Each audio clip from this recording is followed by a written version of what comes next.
comienza Red Más Noticias. Hola, buenas noches y bienvenidos a esta emisión de Red Más Noticias. La población caucana de Corinto vuelve a ser noticia, no por las constantes tomas guerrilleras, sino por la naturaleza. La creciente del río La Paila arrasó con 3 barrios y 9 veredas del municipio. La tragedia deja 11 muertos, 15 desaparecidos y cerca de 20 los heridos. Los daños materiales fueron enormes. Hacemos contacto a esta hora con nuestra enviada especial, Andrea Sarria. Andrea, buenas noches.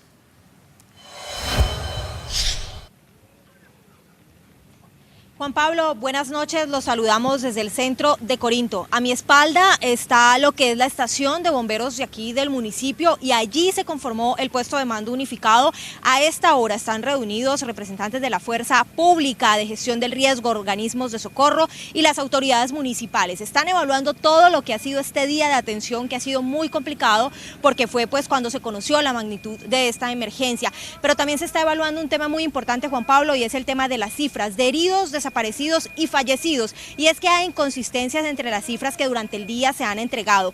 Por lo menos hasta este momento lo que se ha conocido es que son 3 las personas fallecidas y una cuarta persona era una persona que pues estaban precisamente velando en una de las casas que terminó arrasada por esta avalancha del río La Paila, que hay que decir en este momento se mantiene crecido porque ha estado lloviendo muy fuerte en la cabecera municipal. Ustedes podrán ver aquí también pues se han estado registrando lloviznas a lo largo de más de 4 horas y esta es una situación que preocupa, por eso también las autoridades siguen haciendo monitoreo en algunos de los puntos en los que podría generarse mayor riesgo. Hay que decir, sí, Juan Pablo, que en este momento pues lo que las autoridades han podido ya censar de alguna manera son 250 familias que han resultado afectadas y damnificadas y por supuesto pues ya se empezó a hacer todo el trabajo de atención con estas personas. Una de las situaciones que más preocupa es el tema del lodo en las vías porque ha complicado muchísimo la movilidad.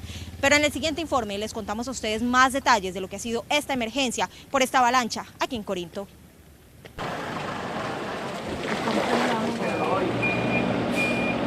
Siempre se ha dicho que la parte de arriba había un momento en que de pronto se podía desprender la tierra. Siempre se ha hablado de eso, los alcaldes siempre hacían planes, que sí. Pero ninguno de protección se concretó.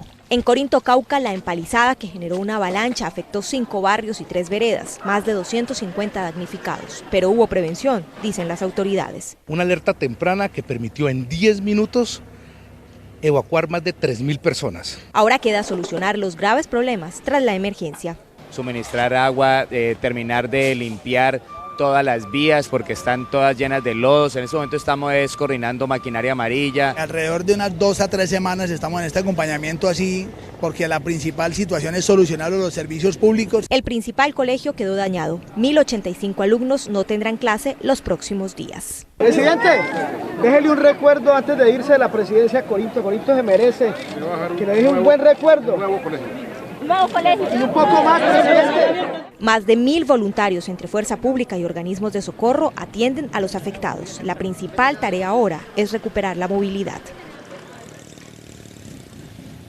Juan Pablo, pues historias como estas son muchas las que se han descubierto hoy, ya después de lo que fue esta avalancha.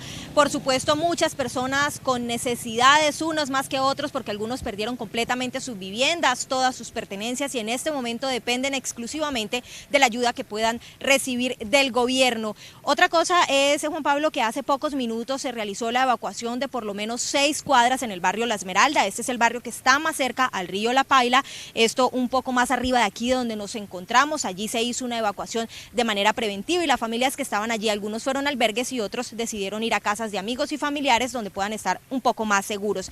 Y es que mire, lo que hay que decir es que hoy fue el día que se conoció la magnitud de la emergencia, pero la atención pues sigue a esta hora y continuará en los próximos días acá. Sonó la alarma y ante el ruido estruendoso del río La Paila, cientos de personas escaparon de sus casas en Corinto, Cauca, pero don José Alcides no. Él prefirió ir a buscar una taza de café. Pues yo vine aquí me recosté y seguí tomando mi tinto. Doña Marta sí salió de su casa, que quedó seriamente afectada. Pues los enseres, todo, lo de la cocina, todo, se me dañó, lo mismo al vecino. Tras esta tragedia, está lista para reubicarse. Por ejemplo, uno va a pedir una ayuda a la alcaldía y dicen que no nos dan, que porque es zona de riesgo. Pero entonces yo me pregunto, para uno pagar los recibos y todo, ¿no es zona de riesgo? Los que desesperadamente buscan a sus familiares desaparecidos son la otra cara de la tragedia. A doña Luzdari Romero no la han hallado. La búsqueda ha sido impresionante porque hemos estado buscándola y buscándola por el río abajo y río arriba, volvemos a subir, pero no encontramos nada del cadáver de ella. Entre el lodo y los enseres dañados está la preocupación de una nueva avalancha y de cuánto puedan tardar las ayudas necesarias. Pues una de las cosas que más tomó por sorpresa a los afectados en esta emergencia fue la visita del presidente Juan Manuel Santos hace varias horas. Quien vino, recorrió alguno de los puntos afectados y ofreció ayuda. El presidente Santos visitó Corinto, desde donde anunció las primeras ayudas para los afectados y confirmó que hay más de 240 personas en albergues. Ya han llegado todos los materiales necesarios en materia de colchonetas, frazadas, kits de aseo, kits de alimentación. Anoche hubo 243 personas albergadas. En el puesto de mando unificado, el mandatario recibió el balance oficial de las afectaciones tras la avalancha. El jefe de Estado destacó la importancia de acatar los llamados de emergencia en esta ola invernal. Se hizo una llamada a las 5:30 de la tarde del día de ayer, desde una vereda, la vereda del Silencio. Y a las 5:45 estaban evacuando a las personas del sitio donde más fue afectado por la avalancha, más de 3.000 personas. Se comprometió a acompañar el proceso de recuperación de este municipio del departamento del Cauca. El procedimiento que está establecido es, en una parte inicial, se atiende la parte humanitaria. Luego comienza la parte que se llama de estabilización. Eso está en este momento comenzando, está en marcha el proceso de estabilización y luego la parte de recuperación para volver a recuperar lo que fue perdido, fue dañado. El mandatario confirmó que habrá un auxilio de arriendo para quienes perdieron su casa y auxilio funerario para las familias de los fallecidos. Juan Pablo, para despedirnos, dos cosas. Como les contábamos al inicio, pues hay una reunión en este momento en el puesto de mando unificado y estaremos muy atentos a cuál es el balance que se entrega entonces en próximos minutos. También hay que decir que hasta este momento más de 10 toneladas de lodo, piedra y troncos de árboles han sido sacados de las calles y las casas de aquí de Corinto y la tarea continuará, por supuesto, este jueves. Nosotros esta es la información que tenemos hasta este momento y quedamos muy atentos a cómo sigue el desarrollo de esta emergencia aquí en Corinto. Con la cámara de Cristian Muñoz, Andrea Sarria, Red Más Noticias. Pues Andrea, muchas gracias por toda la información desde Corinto y desde luego toda la solidaridad con el pueblo caucano. La Comisión Interamericana de Derechos Humanos le dio 2 meses de plazo a Colombia para que tumbe la sanción que la Procuraduría le impuso a Gustavo Petro y que lo inhabilita políticamente. De no hacerlo, el caso pasaría a la Corte Interamericana. El anuncio disparó las alarmas del Ministerio Público y de la Contraloría. Una vez fue destituido e inhabilitado por el entonces procurador Alejandro Ordóñez, Petro acudió por primera vez a la comisión. Ese organismo aceptó su solicitud de medidas cautelares y pidió que regresara a su cargo. Colombia no aceptó y esperó que el Consejo de Estado decidiera sobre el tema. Gracias a ese alto tribunal, el entonces alcalde pudo regresar provisionalmente a su cargo. Hoy Petro gana un segundo round, pues de nuevo la comisión recomienda que se le levante en un plazo de 2 meses la inhabilidad y destitución, ya que según los convenios internacionales firmados por el país, los derechos políticos solo se pierden por la sentencia de un juez y no por orden de un ente de control. Prevé que solamente los jueces, o sea, los funcionarios de la rama judicial, pueden imponer sanciones de pérdida de derechos políticos a los ciudadanos. De no acatar la recomendación, el proceso iría a la Corte Interamericana de Derechos Humanos y allí el Estado colombiano podría resultar condenado. Hay que hacer los ajustes, pero eso no implica que no sigan funcionando los órganos internos y esos órganos internos tendrán que tener en cuenta las recomendaciones. Incluso si hay una condena, Petro podría pedir una compensación económica. Implicaría una responsabilidad del Estado colombiano con posibles indicaciones de indemnizaciones a los afectados. En el corto plazo, el efecto de la decisión de la comisión es que Petro pueda ser candidato presidencial. El candidato Petro va a pedir que se inscriba su candidatura, posiblemente la registraduría, al estudiar el tema, no acepte o sí acepte la inscripción, que haya contradicción de otras personas que digan que se cumple el régimen interno y al final va a resolver un juez de la República vía tutela. Pero a mediano y largo plazo queda la preocupación de que la Procuraduría, que ayer anunció investigación por escándalos de corrupción, pierda su poder sancionatorio que le permite inhabilitar y destituir. El procurador sigue teniendo un marco de acción, pero ya tiene, digamos que una alarma que se prende diciendo que no puede imponer inhabilidades políticas como sanciones. Incluso el efecto de la medida podría cobijar las decisiones en materia fiscal. Pero por supuesto la reflexión es extendible a Procuraduría, a Contraloría, y digamos que los propios jueces de la República tendrán que tomar sus decisiones autónomas e independientes, tratando de conciliar el ordenamiento interno con el tratado internacional. En las próximas horas, la Agencia Jurídica para la Defensa del Estado se pronunciará sobre las recomendaciones de la comisión en el caso Petro. Hola Mauricio, buenas noches. Hola Juan Pablo, ¿qué tal? Sin lugar a dudas, el más feliz con este pronunciamiento pues debe ser el exalcalde Gustavo Petro. A pocos días de iniciar esta carrera contra la presidencia del año 2018, pues esta noticia lo debe poner muy feliz, pero quiero que analicemos, o por lo menos que usted nos analice, después de haber oído al constitucionalista Juan Manuel Charri, cuál es el alcance de esta medida y si se puede verdaderamente blindar al exalcalde Gustavo Petro para que pueda ejercer política. Juan Pablo, creo que no solamente blinda al exalcalde Gustavo Petro, sino que además, como lo veíamos en la nota, limita de manera sustancial y bastante preocupante los alcances de las decisiones de la Procuraduría. Recordemos el contexto rápidamente. Hace 3 años, ustedes se acordarán, los que viven en la capital de la República, lo vivimos en carne propia, el resto del país lo atestiguó de manera totalmente sorprendente. Lo que sucedió, que durante una semana, a raíz de la decisión del alcalde Petro, el entonces alcalde Petro, de cambiar el esquema de recolección de basuras, durante una semana la capital de la República se hundió en medio de la basura. Pasaron los meses, se implementó un nuevo modelo que tardó mucho tiempo en arrancar y el procurador decidió suspender e inhabilitar por 15 años de la función política y de la vida política al entonces alcalde Gustavo Petro, quien llevó el caso a la Comisión Interamericana de Derechos Humanos. En ese momento la argumentación, y que es la argumentación que a la larga acogió la comisión, es una persona elegida popularmente tiene unos derechos políticos que emanan del pueblo y esos derechos políticos de quienes lo eligieron no pueden ser restringidos ni anulados por una decisión de un procurador o por una decisión de un contralor o algo parecido. Por lo tanto, como lo dice la Constitución y lo reitera en este momento la Comisión, la única decisión que podría romper esos derechos políticos sería una sentencia judicial. Pasó el tiempo, la comisión en ese momento hizo un fallo temporal, unas medidas cautelares, que es básicamente un fallo temporal, y dijo hay que volver a llevar al alcalde Petro, y ahora viene el fallo definitivo que termina dándole la razón en este pulso al alcalde Petro, al exalcalde Petro, contra el entonces procurador Alejandro Ordóñez, quien, dicho sea de paso, Juan Pablo, ya tiene varias derrotas en ese sentido. De todas las decisiones que tomó el entonces procurador Alejandro Ordóñez, se le han ido cayendo unas cuantas bastante importantes de este estilo, mediante las cuales sancionó a funcionarios públicos.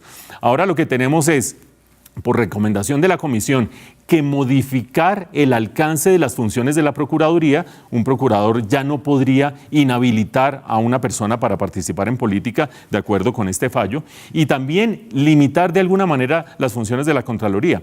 Pero lo más importante en esta coyuntura política, Juan Pablo, el exalcalde Petro queda con el camino abierto para inscribirse como candidato, para ser votado como candidato, y de todas maneras hay en el camino una piedrita que también traerá muchos líos de por medio. La Contraloría Distrital le ha impuesto ya 3 sanciones que terminan sumando más de $80 millones, una suma que no puede pagar absolutamente nadie, y que seguramente, si llegara a ser, en el caso hipotético, elegido Gustavo Petro como presidente, aparecería como una piedra en el camino, porque al no poder pagar, habrá quienes argumenten que no se puede posesionar. Vaya usted a saber si eso volvería a la Comisión Interamericana de Derechos Humanos o a la Corte eventualmente para decir los derechos políticos de quien es elegido por la gente están por encima de una deuda de $80 millones. Brevemente, Mauricio, ¿se intromete la Comisión Interamericana en el ámbito colombiano? No, yo creo que no. Yo creo que todos los que acogemos las decisiones de la Comisión Interamericana de Derechos Humanos sabemos, los que acogemos, digo, las naciones, los países, los estados, sabemos que nos sometemos a una autoridad superior que generalmente tiene un buen juicio y que generalmente respeta más o menos los principios bajo los cuales está establecida la Constitución de cada país. Entonces creo que Colombia y otros estados miembros tienen que acogerse a estas decisiones. Digamos que otros estados como Venezuela dirán yo jamás voy a creer en ningún poder de afuera, pero creo que nosotros estamos sometidos a ello y me parece que es su labor y su función. Bueno, Mauricio, y hablando del exalcalde Gustavo Petro, pues calentamos lo que viene en minutos, en una hora apenas terminemos la emisión de Redma Noticias, y tiene que ver que el exalcalde Gustavo Petro va a estar aquí en los estudios, pero de Zona Franca, y va a estar en un debate muy importante con el senador Iván Duque, un debate de coyuntura que es bien importante. Y que no nos vamos a perder con la noticia de hoy, va a estar candente. Así es, señor. Continuamos con más información porque la votación de la Justicia Especial para la Paz se volvió a embolatar en el Senado. Las recusaciones fueron la razón principal, el debate se aplazó para mañana y de nuevo hubo fuertes enfrentamientos. Por quinta vez y por falta de quórum, el proyecto de la Jurisdicción Especial para la Paz sufrió un nuevo revés en la plenaria del Senado. No hay quórum, no hay decisión, presidente. Se levanta la sesión. El nuevo descalabro de la iniciativa causó malestar en el gobierno. Lo que el país definitivamente no espera es que las sesiones se levanten por falta de quórum. Durante la jornada legislativa, lo único que se aprobó del proyecto, columna vertebral de los acuerdos con las FARC, fue el informe de ponencia. El balón de la JEP está en la cancha del Congreso de la República y es responsabilidad del Congreso de la República darle trámite, deliberar y votar. Minutos antes se presentó un duro enfrentamiento entre senadores del partido de la U y el uribismo. Recusar a toda la bancada del Centro Democrático, por cuanto las decisiones de esa bancada son tomadas de manera mayoritaria y la mayoría de sus senadores tienen investigaciones en la Corte Suprema de Justicia. Cuando se trata de acusaciones temerarias como las del senador Barrera, que no tiene autoridad usted para decir eso, usted no tiene ninguna autoridad, porque si alguien tiene investigaciones es usted. La plenaria fue convocada para mañana jueves. El vicario de Tumaco denunció que los narcotraficantes están ofreciendo 4 veces más dinero que el gobierno a jóvenes y exintegrantes de las FARC para que trabajen en labores ilícitas. El sacerdote aseguró además que hay un incremento grande de muchachos consumiendo drogas en el puerto. Según el religioso, la pobre oferta estatal no compite con la gran tentación que significa recibir mucho más dinero para trabajar en el negocio de narcotráfico antes que apostar por cultivos ilícitos. Mientras el gobierno le está dando 480.000 pesos mientras termina el programa, los narcotraficantes le están ofreciendo entre 1,5 millones y 2 millones de pesos. Entonces una tentación muy grande ante tantas necesidades. La falta de programas serios, vías, educación, salud, empleo y proyectos productivos está empujando a los jóvenes de Tumaco a la drogadicción. En todos los 9 municipios que conforman la diócesis de Tumaco están consumiendo bastante droga los jóvenes. Por lo tanto, si no hay un plan de contingencia, dentro de unos 5 años vamos a tener una cantidad de drogadictos. El vicario insistió en que es necesaria una urgente intervención estructural para corregir el rumbo de Tumaco. Bueno, Mauricio, el vicario reafirma lo que hace una semana estábamos diciendo en este informe que hicimos en Tumaco, SOS Tumaco. La situación de este puerto nariñense es completamente tenebrosa y preocupante, y sobre todo para esta generación que parece no tener futuro. Juan Pablo, yo creo que el llamado del vicario, quien además vive en carne propia los dramas sociales que se viven en Tumaco, así como muchos vicarios y muchos sacerdotes alrededor de Colombia, se han convertido, digamos, en el paño de lágrimas y en el único fuente de ayuda para una gran cantidad de población necesitada, pone el dedo en la llaga, como usted bien dice, acerca de la situación de miseria y pobreza que se vive en Tumaco, que es caldo de cultivo para el narcotráfico y para todas las actividades ilícitas. Sin embargo, yo creo que hay que hacer una anotación y una objeción a esa comparación de decir, mientras el Estado les ofrece 500.000 pesos, el crimen organizado les ofrece 2 millones de pesos, como pretendiendo que el Estado debería igualar la suma que ofrece el crimen organizado. Si a eso nos atenemos, todo aquel delincuente que termine robándose un diamante, un carro, un banco, lo que sea, el Estado tendría que ofrecerle la misma cantidad de plata para que dejara de hacerlo. No, nada de eso. Este es un mecanismo, una situación en la que vale, y me perdonan lo coloquial en una situación tan trágica como esta, la zanahoria y el garrote. La zanahoria es efectivamente dar oportunidades a la gente, dar oportunidades a la población, que sin lugar a dudas es un elemento clave en el caso de Tumaco y en otras regiones del país. Pero el temor a la ley y el temor a las sanciones también es la otra parte de la historia. Entonces no vamos a salir ahora con que el Estado tiene que ofrecerle a todo el mundo la cantidad que se consigue en el crimen ilegal, pero sí una adecuada combinación de amenaza de castigo y oportunidades. Y un último punto, si me permite, Juan Pablo, sobre la nota anterior. Me parece patético que habiendo tantas cosas por discutir alrededor de la Jurisdicción Especial para la Paz, impunidad, cuándo participar en política, cuándo no, qué le conviene a este país para pasar esta página de la historia sin dejar la impunidad encima de la mesa y sin permitir que las víctimas no vayan a ser reparadas, con tanta discusión estemos discutiendo falta de quórum, inasistencia, recusaciones, insultos. Da una vergüenza el Congreso colombiano que a mí francamente me da lástima. Así es, señor. Fue frustrado un atentado contra el alcalde de Medellín, Federico Gutiérrez. Las autoridades culpan a alias Carlos Pesebre, jefe de una temible banda criminal de Antioquia. El alcalde de Medellín anunció que seguirá actuando en contra de las bandas criminales. Y cuando se recupera la confianza, gracias a los golpes contundentes contra las estructuras, es cuando realmente empieza a darse un punto de inflexión y de confianza frente a la institucionalidad, donde el mejor aliado es el ciudadano.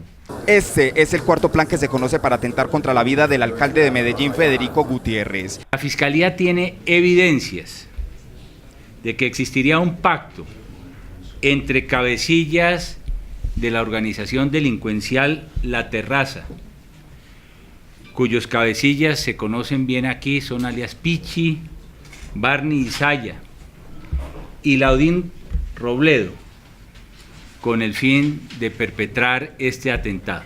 El fiscal general de la Nación anunció también que mediante 3 operativos que se dieron en las últimas horas en Medellín, se logró la captura de 18 delincuentes pertenecientes a las bandas de Los Triana y Laudín Robledo. El presidente Juan Manuel Santos declaró ante la Corte Suprema de Justicia como testigo por el caso Odebrecht. En el marco de su declaración, el presidente aseguró que no es amigo del ex senador Bernardo El Ñoño Elías. Por medio de un documento, el presidente respondió a la Corte del cuestionario sobre el caso Odebrecht y su relación con Bernardo El Ñoño Elías. Negó rotundamente que se hubiera reunido con el senador para hablar sobre los hechos materia de investigación. En ningún momento me he reunido con congresistas para tratar temas relacionados con el aval fiscal del mencionado Trosí, ni sobre la expedición del documento COMPEX. En igual sentido, me permito reiterar que las modificaciones del aval fiscal son aprobadas por el CONFIS, sin que el presidente de la República participe en dicho organismo. En el mismo sentido, el jefe de Estado asegura que no sabe de intereses del Ñoño Elías sobre el polémico Trosí. En mi calidad de presidente de la República desconozco conducta alguna del senador Elías que pueda ser considerada como interés indebido o presión para el desarrollo de la concesión Ruta del Sol, sector 2, para el Trosí 6 o para la aprobación del documento COMPEX. Posteriormente, el presidente se refiere al tipo de relación que sostuvo con el senador Bernardo Elías, de quien dijo no fue amigo. Conozco al señor Bernardo Elías Vidal como senador de la República y miembro del partido de la U. No tengo ni he tenido ninguna relación laboral, personal o comercial con él. Fuentes cercanas al proceso revelaron que el ex senador Bernardo Miguel El Ñoño Elías estaría dispuesto a contar nuevos detalles sobre los hechos de corrupción de Odebrecht y otros episodios que aún desconoce la opinión pública. Y durante el juicio por el carrusel de contratos en contra del exalcalde de Bogotá, Samuel Moreno, uno de los testigos señaló a la actual embajadora de Panamá, Ángela Benedetti, de haber participado y recibido dineros del sonado escándalo. Andrés Botero, quien en su momento denunció los hechos, señaló que la actual embajadora de Panamá y hermana del senador Armando Benedetti se benefició supuestamente del carrusel de contratos. Julio Gómez le entregó 200 millones de pesos a Ángela Benedetti. El propio testigo dijo que estos hechos fueron denunciados hace 7 años y que no se tomaron decisiones al respecto. La administración pasada, del fiscal pasado, trataron de engavetar eso. El fiscal del caso informó que como concejal sí se están investigando los hechos que pudo haber cometido Ángela Benedetti. Esa es una situación que no se conocía completamente, con esa precisión que hoy manifestó el señor testigo. Entonces, de acuerdo a los trámites internos de la institución, esto obliga a que obviamente hay que examinarlo. Ante las denuncias, la Fiscalía decidió llamar a entrevista al contratista Julio Gómez y a Andrés Botero, quien hoy denunció estos hechos. El 12% de los proyectos que se realizan con recursos de regalías presentan un estado crítico según Planeación Nacional. Se trata de 382 proyectos en los cuales se invierten 3.3 billones de pesos y están concentrados en las regiones de Pacífico, en el eje cafetero y en el Caribe. El director de Planeación, Luis Fernando Mejía, dijo que se han visitado 4.000 proyectos y que en un grupo no se encontraron problemas de fallas técnicas, estructurales y retrasos injustificados en su ejecución, entre otros problemas. Nuevo golpe al Clan del Golfo. Fueron incautadas 12 toneladas de cocaína en el Urabá antioqueño. Se trata de la más grande incautación de la historia. 400 hombres de la Dirección de Antinarcóticos de la Policía participaron en la Operación Lourdes. La droga estaba en caletas bajo tierra en 4 fincas bananeras en los municipios de Chigorodó y Carepa. El cargamento estaba valorado en $360 millones. Este kilo de cocaína aquí vale $1.500. En el mercado norteamericano sube a $30.000. Si multiplicamos este kilo por los más de 12 toneladas, las más de 12 toneladas de cocaína incautada, Esto quiere decir que el valor de esta incautación supera los 360 millones de dólares. Nunca antes se había hecho una incautación de esta magnitud, ni por este valor. La Superintendencia de Industria y Comercio formuló pliego de cargos contra Procter & Gamble, Postobón, Equion Energía y Carbones del Cerrejón por retrasar la circulación de sus facturas de sus proveedores. Según la entidad, esas conductas se deben considerar anticompetitivas y obstruyen la libre circulación de facturas. De comprobarse esas irregularidades, tendrían que pagar multas cercanas a 75.000 millones de pesos. Las empresas que aseguran se enteraron por la prensa esperan la notificación para evaluar su defensa. La medida también cobija a 15 altos directivos de estas empresas. Que los pacientes de las comunidades pobres no tengan que ir donde el médico, sino que el médico llegue a donde los pacientes, es la propuesta del gremio gestor de aseguramiento en salud para la era del posconflicto. Cambiar el modelo de prestación de salud para que sea más eficiente en Colombia, propuso hoy la Asociación de Empresas Gestoras del Aseguramiento en Salud, Gestar Salud. El modelo de prestación tiene que ser diferente. El modelo de prestación tiene que ser salirse los equipos sanitarios de los muros de los hospitales e ir hacia las comunidades a identificar los riesgos reales que tiene esa población. La iniciativa está orientada a dar cumplimiento a los acuerdos de paz del gobierno con las FARC en La Habana en materia de salud. Todos los temas vamos a hacer un recorrido conceptual de lo que se quiso lograr para el tema del posconflicto, para el tema del país, con la estrategia de la firma del acuerdo. El nuevo modelo, que será analizado la próxima semana en Cartagena en el marco de un Congreso Nacional, pretende que la atención en salud llegue a las gentes de escasos recursos en las zonas más apartadas del país. Y 30 heridos dejó el choque de dos articulados en la avenida Caracas con calle 70 en el norte de Bogotá. El accidente se produjo, de acuerdo con el Cuerpo de Bomberos de Bogotá, por una imprudencia de un tercer bus que cerró a uno de los involucrados. Ninguno de los lesionados presentó heridas de consideración y fueron trasladados a la clínica del Country y a la clínica ortopédica Campín. 18 bomberos atendieron la emergencia. El tránsito por la avenida Caracas estuvo suspendido durante varias horas. Y Redma Noticias probó el funcionamiento de las nuevas tabletas digitales con las que funcionará el servicio de taxis en Bogotá. Taxistas piden que el dispositivo sea sencillo para que no traiga a los delincuentes. Esta es la nueva tableta que los taxistas bogotanos usarán para cobrar las carreras desde el 28 de febrero del próximo año. Este cambio lo ven algunos taxistas que son competitivos y ven que lo mejor para ser competitivos es bajo la formación en competencias laborales, servicio al cliente. Serán dos dispositivos, uno para el conductor en la parte delantera del vehículo y una pantalla instalada detrás de la silla del copiloto. Bueno, así va a ser el uso de la tableta para el pasajero. Inicialmente se pone la dirección del destino, en este caso el centro comercial Unicentro en el norte de Bogotá, y la aplicación nos va a mostrar el recorrido y nos va a estimar la tarifa. Bueno, la aplicación después de unos segundos nos dice el costo de la carrera, 21.100 pesos. La tarifa variará dependiendo si el taxi es premium, es decir, que es un modelo no anterior al 2014 con airbags y frenos ABS. Tendrá una franja lateral de cuadros entre negro y amarillo. Los conductores deben estar uniformados con una presentación impecable. Uno de los reparos del gremio a este dispositivo es el de la seguridad. Lo que recomendamos es que en el momento de la instalación de las tabletas debe estar anclada a la silla. Hasta hoy, la Secretaría de Movilidad recibió las sugerencias a la resolución que reglamenta las tabletas. Los taxistas criticaron que el dispositivo sea de 4 núcleos, pues esto hace que el aparato cueste hasta 600.000 pesos, siendo atractivo para la delincuencia. En diciembre, el distrito estudiará las solicitudes de habilitación de APP de las empresas de taxi. Asomóvil, la asociación que agremia a las más grandes empresas de telefonía celular del país, presentó la más reciente encuesta sobre los hábitos de uso del celular. Un colombiano está pegado a la pantalla de su equipo más de 4 horas y la aplicación más popular es WhatsApp. La encuesta halló que el 77,5% de los encuestados revisa su equipo antes de acostarse y el 75,7% al despertar. Como dato curioso, el 19% consulta su celular en el baño. La gente se comunica hoy en día mucho más a través de las aplicaciones, más del 50% de la población que de voz. Ha venido migrando ese uso de las telecomunicaciones.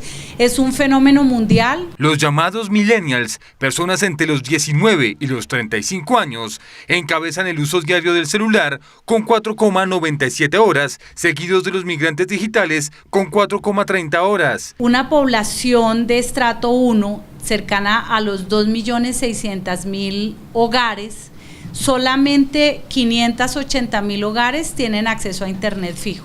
En cuanto a aplicaciones, el 97,7% usa WhatsApp, el 84,7% Facebook y el 54,5% YouTube. De 49 millones de personas que hay en Colombia, solamente 23 millones son usuarios de internet móvil.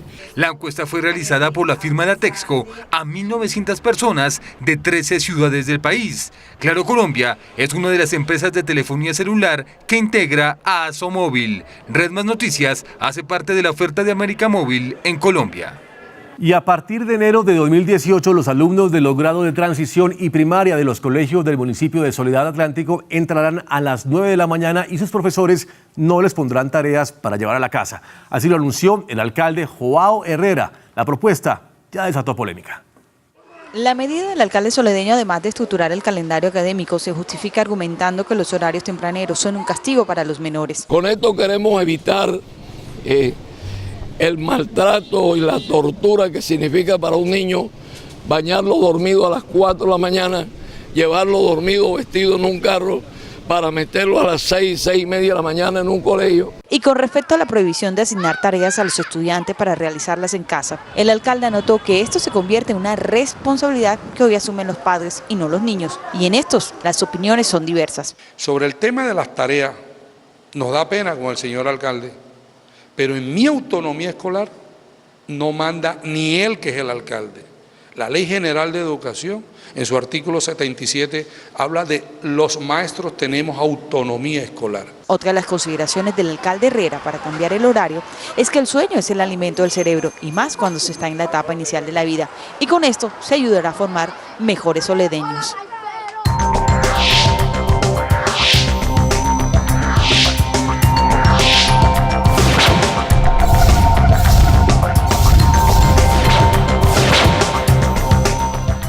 En la información internacional, la Asamblea Nacional Constituyente de Venezuela aprobó la ley contra el odio que le da facultades al gobierno para sancionar o cerrar medios de comunicación.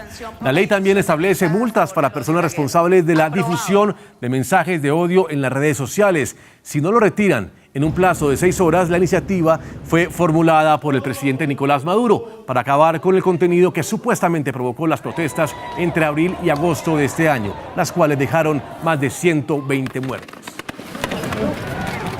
Y se anuló la declaración unilateral de independencia aprobada el pasado 27 de octubre por el Parlamento catalán. El Tribunal Constitucional Español anuló la declaración de independencia catalana que ya había sido suspendida con anterioridad. La declaración fue considerada por el gobierno español como el atentado más grave contra el orden constitucional. Y el presidente de Estados Unidos, Donald Trump, anunció cambios al programa de sanciones a Cuba en junio de este año. Transacciones financieras, viajes educativos y viajes de apoyo a cubanos son algunos de los cambios de las normas modificadas. Estas modificaciones empezarán a regir mañana, 9 de noviembre, y ponen en dificultades los acuerdos firmados entre Raúl Castro y el expresidente Barack Obama. Llegó el momento de saludar a las actrices Aida Boza y Aida Morales, quienes nos presentan la obra Histerias, basadas en pechos reales en el Teatro Nacional. Bienvenidas a las dos. Muchísimas gracias. El coro quedó bonito. ¿Cómo es esa cosa de pechos reales en histerias, historias basadas en pechos reales? Histerias. Histerias. Esto es un juego de palabras. Esto es un juego de palabras. ¿Histerias en pecho real? Histerias basadas en pechos reales. ¿Cómo es eso? Cuente. Son todas nuestras histerias. Estos son 4 monólogos que interpretamos Aida y yo. Son 4 mujeres, está una envidiosa y una viuda, una mujer que espera la llamada del hombre con el que salió la noche anterior y este hombre nada que llama. O sea, ¿ustedes interpretan a otras mujeres? Exacto, sí, son 4 más. monólogos. A 4 mujeres. 4 Aida mujeres. tiene dos personajes y yo tengo 2 también. Entonces, la envidiosa, la viuda, la que espera la llamada del hombre que no llama y... La que está casada con el hombre perfecto. Que lleva 20 años casada con el hombre perfecto. Me suena a un sarcasmo profundo, ya no ironía profunda. A una histeria. Bueno, ¿y cómo? Empecemos Son por 20 esa años de última. histeria. ¿Cómo se aguanta un hombre supuestamente perfecto durante 20 años? Pues eso es lo que le queremos decir a las mujeres con este espectáculo, que ya eso ya está mandado a recoger. Eso ya no se puede quedar en el discurso. ¿Qué? Que las mujeres tenemos que tomar acciones sobre nuestros propios actos, asumirlos. Si yo estoy casada con el hombre perfecto y no estoy feliz, ¿qué debo hacer al respecto? Pero todo esto es muy seria la obra, pero la contamos a través de una emoción que para nosotras las mujeres es terrible, pero para quienes nos ven es muy divertido, que es la histeria. Claro. Es Son muy muchas divertido ver a histerias, una no mujer en la solamente el histeria. grito, ¿no? No es solamente el grito. La No, histeria de esta no, mujer no. es una cosa contenida y soy felizmente casada, pero uno dice en Es una cualquier implosión. momento. Sí, Es esa una cosa implosión. pasivo-agresivo. Sí. Pero ¿a dónde llegan los pechos, digamos? Es que a nosotras, ¿qué nos identifica como mujeres? Los pechos. Los pechos. Sí. Las histerias también nos identifican como mujeres. Entonces, como decía Aida, es un juego de palabras. No es historias basadas en hechos reales, sino aquí, histerias basadas en pechos reales. mujeres de Todo verdad, envuelve a verdad. la mujer. Todo envuelve a la mujer. Aida, ustedes están haciendo algo que es muy serio, que son muchas de estas historias están basadas un poco en la manera como se relacionan los dos géneros en nuestro país, que tienen mucho de abuso, mucho de machismo, mucho de, mejor dicho, de todo. Sin embargo, lo hacen un poco a través del humor. ¿Usted cómo siente en su propia existencia estas 4 historias? ¿Usted ha vivido esa clase de tipos que no llaman, el tipo que supuestamente es perfecto pero es opresivo? Parece que No, sí. mi marido que día me dijo y que fue a ver la obra y me dijo, yo soy el marido perfecto. Y yo, pero ¿cómo era? No inventes. Yo creo que todas, ¿sabes? De hecho, siempre insistimos en un tema y es que las mujeres somos muchas en una sola. Y yo creo que estos monólogos nos tocan a todas, incluso a mí en algún momento de mi vida. Sin necesidad de tener específico el personaje de sea la viuda, la envidiosa o esta mujer que no da con el hombre adecuado. Todas estamos en diferentes facetas, Sí.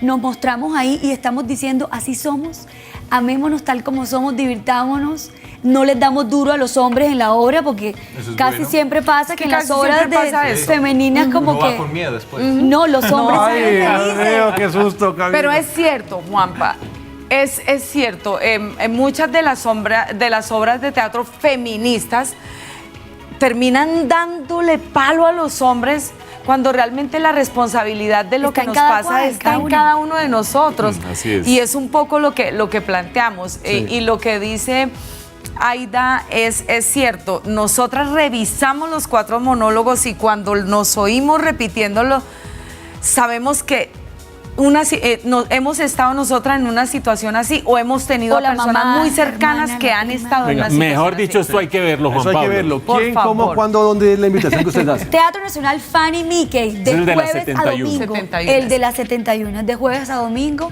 a las 8:30 de la noche. Los domingos estamos a las 6 de la tarde.